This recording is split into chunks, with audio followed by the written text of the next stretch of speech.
با اخبار این ساعت از چینل ناشناس دو خوش آمدید. در نخست سرخط اخبار: زندانی کردن چندین دختر و خانم‌ها در ولایت کابل و غزنی و زندانی کردن مسئول یک رادیو به خاطر نشر پیام یونما توسط طالبان. حمله بر طالبان در ولایت کاپیسا توسط جبهه آزادی. امروز 5 جنوری سال 2024 می باشد. مشروع اخبار: عزیزان دل، در نخست از شما تقاضا می کنم که این ویدیوی کوتاه را ببینید. بسم الله الرحمن الرحیم. این گروه وحشی و تروریست این روزها دختران را از خیابانها و محلهای عبور و مرور دستگیر کرده به مکانهای نامعلوم انتقال می دهند. از ظلم علیه زنان دست بکشید. بازداشت خودسرانه زنان را بس کنید. آبرو و عزت زنان و دختران افغانستان را پایمال نکنید.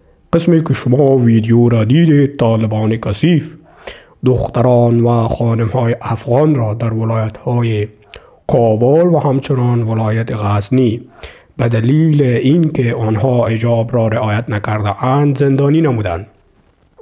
این ادعای طالبان کاملا نادرست بوده و همیشه طالبان خانم‌ها را با بهانه‌های مختلف به بند و زنجیر کشیده و هیچ معلوم نیست که آنها را به کجا انتقال می‌دهند و بالای آنها هر گونه ظلم و تجاوز را روا می‌دارند که کار طالبان خلاف اسلام میباشد. زندانی کردن یک مسئول رادیو به خاطر اینکه پیام یونما را نشر نمود، این خود خلاف آزادی بیان و آزادی رسانه میباشد. طالبان حق زندانی کردن اشخاص را بدون دلیل و بدون قانون ندارند.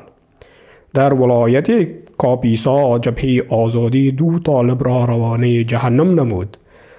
وطندار عزیز، ما در نخست از شما به خاطر اینکه اخبار خود را به صورت دوامدار برای شما عزیزان ارائه کرده نتوانستم معذرت میخوایم. با دلیل اینکه ما از لحاظ امنیتی مشکلاتی داشتیم نتوانستیم که در خدمت شما باشیم. فراموش نکنید که چینل ناشناس دو را سابسکرایب کنید تا اینکه ما بتوانیم ظلم ستم طالبان را علیهش قیام کرده و صدای آزادی خواهی خود را بلند کنیم. زنده باد افغانستان. بدرود.